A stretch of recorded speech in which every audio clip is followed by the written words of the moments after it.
नमस्कार. शिक्षण संचालनालय माध्यमिक उच्च माध्यमिक महाराष्ट्र राज्य यांनी इयत्ता 11वी ऑनलाईन प्रवेश प्रक्रियेच्या अनुषंगानं 7 जून 2025 रोजीचं एक जाहीर प्रकटन आहे त्यांचं. त्यामध्ये त्यांनी बऱ्यापैकी तपशील ऑनलाईन प्रवेश प्रक्रियेचा जो काही तपशील आहे तो तपशील डिटेलमध्ये दिलेला आहे. पण त्यामध्ये विद्यार्थी, पालक आणि इतर संबंधित घटकांना सुद्धा वाचताना आणि त्याचा अर्थ काढताना बऱ्याच वेळा गोंधळ होतो.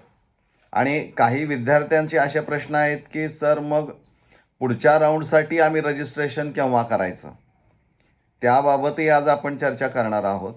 आणि नेमकं 11 जूनपासून ते 3 जुलैपर्यंत नेमकं या विद्यार्थ्यांनी केव्हा काय करायचं, अर्थ नेमका कसा समजून घेणं हे खूप गरजेचं आहे. गुणवत्ता यादी जाहीर झाली म्हणजे प्रवेश मिळाला हा त्याचा अर्थ होत नाही. लक्षात घ्या, गुणवत्ता ही यादी वन टाईम ॲक्टिव्हिटी आहे की जी संपूर्ण राज्यातून ज्या विद्यार्थ्यांनी रजिस्ट्रेशन केलेलं असणारे आहे त्यांची यादी ती तयार होणारी आहे. म्हणजे तुम्हाला प्रत्यक्ष जरी ती यादी जाहीर झाली तरी महाविद्यालय किंवा ज्युनियर कॉलेज कोणतं मिळालं हे मात्र तुम्हाला नेमकं सांगता येत नाही. ती अलॉटमेंट वेगळ्या तारखांना होणारी आहे. त्यामुळं 11 जूनपासून ते 3 जुलैपर्यंत प्रत्येक जो काही तपशील त्या तारखांचा दिलेला आहे तो डिटेलमध्ये थोडंसं त्याचं स्पष्टीकरण देण्याचा प्रयत्न राहील. त्यासाठी तुम्हाला व्हिडिओ थोडासा लेंदी वाटेल, परंतु तो इन्फॉर्मेटिव्ह असणार आहे की ज्यातून तुम्हाला नेमका अर्थ काय काढायचा आहे हे समजू शकेल. नेमकी ॲक्टिव्हिटी या दिवसांमध्ये काय करायची आहे हे तुम्हाला नेमकं समजू शकेल. त्यामुळे याची लेंग्थ व्हिडिओची जास्त असली तरी सुरुवातीपासून शेवटपर्यंत जर पाहिलं तर बऱ्यापैकी तुम्हाला ज्या काही शंका तुमच्या मनामध्ये निर्माण झालेल्या असतील किंवा होत आहेत त्याचं निवारण करण्याचा प्रयत्न या व्हिडिओच्या माध्यमातून मी करत आहे. आता यामध्ये सुरुवातीला 11 जून 2025ला जी काय ॲक्टिव्हिटी या शिक्षण संचालनालयामार्फत होणारी आहे त्यामध्ये त्यांनी असं म्हटलेलं आहे की finalisation of general merit list म्हणजे अंतिम सर्वसाधारण गुणवत्ता यादी ही 11 जून 2025ला जाहीर होणारी आहे. दिस इज वन टाईम ॲक्टिव्हिटी म्हणजे एकदाच होणारी ही प्रक्रिया असणारी आहे. आता इथं नीट अर्थ समजून घ्या. यापूर्वी आत्ता या क्षणाला जो आता व्हिडिओचं रेकॉर्डिंग होतं या क्षणाला तरी जी काही फायनल मेरिट लिस्ट असणारी आहे म्हणजे अंतिम सर्वसाधारण गुणवत्ता यादी जाहीर झालेली नाही. कदाचित यानंतर होईल. पण आता जो डिस्प्ले येतोय FYJC.admissions.in या संकेतस्थळावर तो ग्रीव्हन्सचाच येतोय आणि फायनल यादी जी आहे ती 11ला आम्ही डिक्लेअर करू असं ते म्हणत आहेत. पण मित्रांनो, जी यादी आता आज अपेक्षित धरूया की ती जाहीर होईल, अंतिम सर्वसाधारण गुणवत्ता यादी. आता ही अंतिम सर्वसाधारण गुणवत्ता यादी पाहताना तुम्ही पुन्हा त्या वेबसाईटवर जाल, तिथं तुमचा ॲप्लिकेशन नंबर माहीत आहे तो टाकाल, सर्च केला तर तो तुम्हाला मेरिट नंबर आता दिसेल म्हणजे फायनल मेरिट नंबर दिसेल. आता तो यापूर्वी जी यादी होती प्रोव्हिजनल मेरिट लिस्ट त्यामध्ये प्रोव्हिजनल मेरिट नंबर तुम्हाला दिसत होता तो तात्पुरता असणार आहे. कारण मधल्या काळामध्ये त्यांनी एक दिवस वाढीव दिला होता तो यासाठी की भाग 2मध्ये काही विद्यार्थ्यांचं जे काही अपूर्ण असेल ते लॉक केलं नसेल त्यासाठी काही संधी देण्यामध्ये आलेली होती आणि ग्रीव्हन्ससाठी पण काही कालावधीमध्ये तो दिलेला होता. आणि त्या सगळ्या गोष्टींचा मिळून जर ग्रीव्हन्समध्ये काही सुधारणा झाल्या असतील, प्रत्येकाने ज्या काही आक्षेप नोंदवले असतील त्यामध्ये जर सत्यता असेल तर निश्चित प्रोव्हिजनल मेरिट नंबर हा तुमचा बदलू शकतो. त्यामुळं तुम्हाला मेरिट नंबर जो अंतिम असणार आहे तो तुम्हाला आजच्या फायनल मेरिट लिस्टमधून पाहायला मिळेल. म्हणजे हा एक फरक तुम्ही लक्षात घ्या की इथं तो नंबर तुमचा बदलणारा आहे. कुणाचा बदलणार आहे तर ज्या विद्यार्थ्यांनी आक्षेप नोंदवलेले आहेत आणि त्यांचं निवारण केल्यानंतर ते सत्यता पडताळणी झाल्यानंतर जर खरं असेल तर मग मात्र निश्चित तो बदललेला असणार आहे. त्यामुळं तो नंबर नीट काळजीपूर्वक पाहायचा आहे. हा एक भाग सगळ्यात महत्त्वाचा असणार आहे. आता याच दिवशी जी दुसरी ॲक्टिव्हिटी त्यांनी सांगितलेलं आहे की 0 राऊंड म्हणजे शून्य फेरी. आता ही शून्य फेरी जी असणारी आहे त्यात त्यांनी म्हटलं आहे 0 round allocation for management in house आणि मायनॉरिटी कोटा. म्हणजे कोट्याअंतर्गत राखीव जागा, इन हाऊस कोटा असेल, अल्पसंख्याक कोटा असेल किंवा व्यवस्थापन कोटा असणारा आहे, त्यांचं वाटप याच तारखेला होणारं आहे. म्हणजे 11 तारखेला वाटप होणार आहे. लक्षात घ्या, वाटप याचा अर्थ ते त्या पद्धतीनं जी काही मागणी त्यांनी अप्लाय फॉर कोटामधून केलेली असणारी आहे त्या त्या कोटामधून, म्हणजे मॅनेजमेंट, इन हाऊस किंवा मायनॉरिटी, त्याप्रमाणे त्या त्या विद्यार्थ्यांना ते त्या ज्युनियर कॉलेजचं वाटप झालेलं असणारं आहे. पण हे ज्यावेळी वाटप होईल त्यावेळेस विद्यार्थ्यांना कधी दिसणार आहे ते त्यांच्या लॉग इनमध्ये, तर तो कालावधी असणार आहे 12 जून ते 14 जून 2025. ह्या ज्या 12 जून ते 14 जून 2025मध्ये आता विद्यार्थ्यांनी कोणत्या ॲक्टिव्हिटी करायच्या आहेत, तर 0 राऊंड कोटा ॲडमिशन फॉर, म्हणजे जे काय मी मगा सांगितलं मॅनेजमेंट, इन हाऊस आणि minority, list will be provided by the department. म्हणजे ह्या ज्या तारखा असणाऱ्या आहेत, लक्षात घ्या 12 ते 14 या तारखेला लिस्ट प्रोव्हाइड केली जाणारी आहे. आणि याच कालावधीमध्ये 12 ते 14 याच दिवशी विद्यार्थ्यांनी जर स्टुडंट लॉग इन केलं, म्हणजे तुमचा युजर नेम किंवा जे काही तुमचं ॲप्लिकेशन, जे काही रजिस्टर्ड नंबर वगैरे जे काय असेल तुमचं ते, आणि पासवर्ड आणि जर कॅप्चा येत असेल तर तो फिलअप केल्यानंतर ज्यावेळी तुम्ही सबमिट कराल किंवा लॉग इन कराल त्यावेळेस तुम्हाला जे काही ज्युनियर कॉलेज असणार आहे मायनॉरिटी किंवा इन हाऊस किंवा मॅनेजमेंट कोट्यातून मागणी केलेली असणार आहे ते तुम्हाला अलॉट झालेलं पाहायला मिळेल. And if you are satisfied with the college allotted by the system आपण म्हणूया, त्यामध्ये जर तुम्ही समाधानी असेल किंवा मी मागणी केलेलं हे मला ज्युनियर कॉलेज उच्च माध्यमिक विद्यालय मिळालेलं आहे, then you proceed for admission. तिथं प्रोसीड फॉर ॲडमिशन म्हणून एक बटन असणार आहे, ते तुम्हाला क्लिक करावं लागेल. आणि त्याच दरम्यान तुम्हाला जर काही तुमची डॉक्युमेंट्स, कागदपत्र अपलोड करण्याची राहिलेली असतील तर याच वेळेस मात्र याच कालावधीमध्ये तुम्हाला ती अपलोड करावी लागणारी आहेत. अपलोड केल्यानंतर ती ऑनलाईन जे ज्युनियर कॉलेज तुम्हाला मिळालेलं आहे त्याची तिकडं स्क्रुटिनी केली जाईल आणि मग ते कॉलेज तुम्हाला अलॉट होईल, म्हणजे ॲडमिशन देईल. म्हणजे तुम्हाला ती अपलोड करावी लागणार आहेत आणि ती प्रिंट, जे ज्युनियर कॉलेज तुम्हाला अलॉट झाले आहे त्याची प्रिंट काढून घ्या. त्या संबंधित ज्युनियर कॉलेजमध्ये फोन करून कळवा की असं असं मला ज्युनियर कॉलेज तुमचं मिळालेलं आहे आणि मला ॲडमिशनच्या अनुषंगानं मला तिथं भेटायचं आहे. तुम्ही ज्यावेळी भेटायला जाल त्यावेळी ती स्लिप प्रिंट काढलेली दाखवा की जे तुम्हाला ज्युनियर कॉलेज अलॉट केलेलं आहे. आणि मग तिथं कदाचित ऑनलाईन पद्धतीनं पुन्हा त्यांचा अर्ज भरावा लागेल त्या कॉलेजचा, किंवा तुम्हाला रेडी एक म्हणजे मॅन्युअली कागदावर तुम्हाला ती सगळी माहिती फॉर्मॅटमध्ये ती भरून द्यावी लागेल. तुमचे डॉक्युमेंट्सचं तिथं व्हेरिफिकेशन होईल. म्हणजे जी ओरिजिनल डॉक्युमेंट्स असणारी आहेत जी तुम्ही अपलोड केलीत आणि इथं ॲडमिशनच्या वेळेला त्यावेळेस त्या डॉक्युमेंटचं व्हेरिफिकेशन केलं जाईल.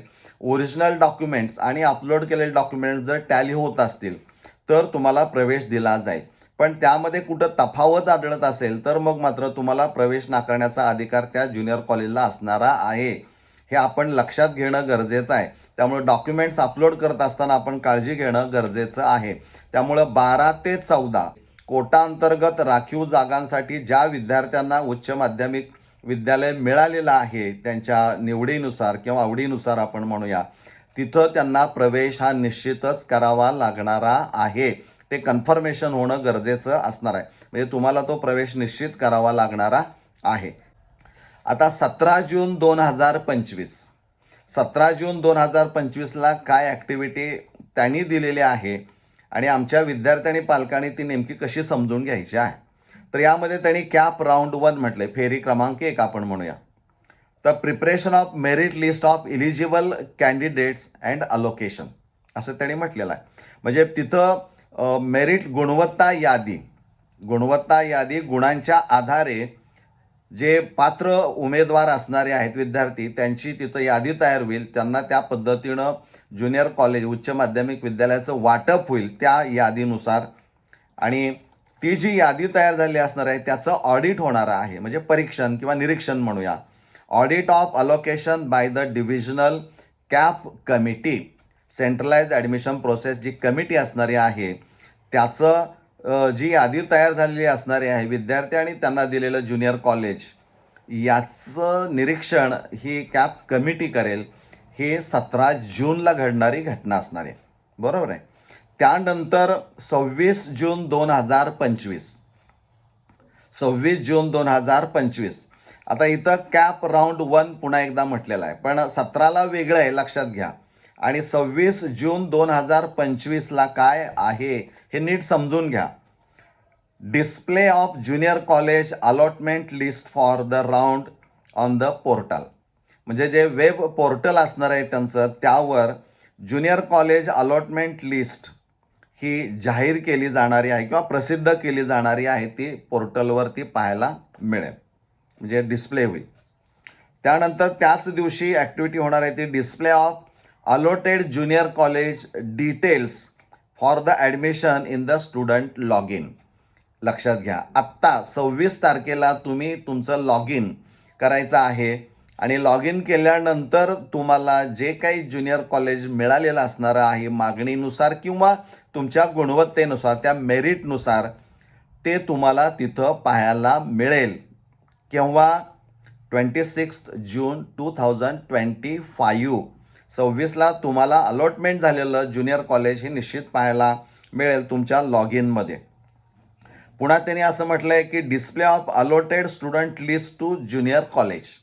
म्हणजे ज्या ज्या विद्यार्थ्यांनी मागणी त्या कॉलेजची केलेली आहे आणि त्या गुणवत्तेनुसार, त्यांच्या गुणांनुसार, म्हणजे मिळालेल्या गुणांच्या नुसार ते जे कॉलेज मिळालेलं असतं आहे ते एका कॉलेजला किती विद्यार्थ्यांनी मागणी केली आणि त्यांना किती विद्यार्थ्यांना ते कॉलेज मिळालं आहे त्याची लिस्ट ही त्या कॉलेजला जाणारी आहे. लक्षात घ्या, त्याच दिवशी म्हणजे 26 तारखेला display of allotted student list to junior college. म्हणजे त्या कॉलेजला किती विद्यार्थ्यांनी मागणी केली होती आणि किती विद्यार्थ्यांना ते मिळालेलं आहे आणि तुम्ही त्या राऊंड 1ला किती विद्यार्थ्यांना प्रवेश देऊ शकता याची यादी त्या ज्युनियर कॉलेजला जाणारी आहे on the same date 26 June. पुन्हा त्यांनी असं म्हटलं आहे की display of cut off list for the admission round. Web पोर्टलवर cut off list. Cut off list याचा अर्थ पहिली जी राऊंड 1साठी जे काय मागणी झाली असेल त्यानुसार कुठं ते थांबलेलं आहे, म्हणजे तुमचे मेरिट नंबर आपण म्हणूया किंवा गुणवत्ता, त्या आधारे दिलेल्या कॉलेजची लिस्ट आणि वाटप ज्यावेळी झालं गुणवत्तेनुसार मिळालेलं ज्युनियर कॉलेज त्याचं वाटप झाल्यानंतर किती गुणाला ते थांबलेलं आहे ते तुम्हाला कट ऑफ लिस्ट पाहायला मिळेल. ऑफ लिस्ट मग सगळ्याच बाबतीमध्ये असणार आहे, म्हणजे प्रवर्गानुसार असेल, जनरल यादी असेल, जे असेल त्याप्रमाणे तुम्हाला ते कॉलेज निहाय सगळं तुम्हाला त्या दिवशी बघायला मिळणार आहे. ह्या ज्या ॲक्टिव्हिटी आहेत ह्या ॲक्टिव्हिटी 26 जून 2025च्या असणाऱ्या आहेत, हे आपण नीट समजून घ्या. आता 27 जून 2025 ते 3 जुलै 2025. आता इथं मात्र 26 जुलैला विद्यार्थ्यांना लॉग इनमधून कळेल की मला हे उच्च माध्यमिक किंवा उच्च माध्यमिक विद्यालय मिळालेलं आहे, बरोबर आहे. आणि मग 27 जून ते 3 जुलैच्या दरम्यान तुम्हाला तुमचं ॲडमिशन कन्फर्म करायचं आहे. आता कसं कन्फर्म करणार आहात, तर तुम्ही लॉग इनमध्ये गेला, तुम्हाला कळालं की हे ज्युनियर कॉलेज मला अलॉट झालेलं आहे आणि तुम्हाला असं वाटलं की I am satisfied with this college, जे मला मिळालेलं कॉलेज आहे त्यामध्ये मी समाधानी आहे, असं ज्यावेळी वाटेल त्यावेळी 27 तारखेला तुम्ही कुठं क्लिक करायचं आहे, प्रोसीड फॉर ॲडमिशनला क्लिक करायचं आहे. आणि मग तुमची डॉक्युमेंट जी काय असतील ती पुन्हा एकदा सगळी तुम्ही अपलोड करा, राहिली असलेली पण अपलोड करा. तुम्ही ती प्रिंट काढून घ्या कशाची, जे अलॉट कॉलेज झालेलं असणार आहे त्याची, आणि ते तुम्ही संबंधित ज्युनियर कॉलेजला जाऊन भेटा, त्यांना सांगा मला हे कॉलेज मिळालेलं आहे. त्याप्रमाणे तुम्हाला तिथं अर्ज भरून द्यावा लागेल, ते प्रवेश प्रक्रिया तिथं असेल. पुन्हा सगळे पैसे वगैरे जे काय असेल तिथं फॉर्म भरून तुम्हाला ती सगळी प्रोसेस, म्हणजे प्रवेश निश्चित तुम्हाला करावा लागणारा आहे. पण पुन्हा एकदा अपलोडेड डॉक्युमेंट्स आणि व्हेरीफाईड ओरिजिनल डॉक्युमेंट जे असणारे आहेत ते मॅच व्हायला पाहिजे. तिथं तफावत आढळली तर अडचण निर्माण होऊ शकते. त्यामुळं तिथं काळजी घेणं गरजेचं आहे. म्हणजे 27 जून ते 3 जुलै 2025 या दिवशी प्रत्यक्ष विद्यार्थ्यांनी प्रवेश घ्यायचा आहे. बऱ्याच विद्यार्थ्यांचा प्रश्न असतो की आम्ही रजिस्ट्रेशन पुन्हा केव्हा करायचं. तर विशेषतः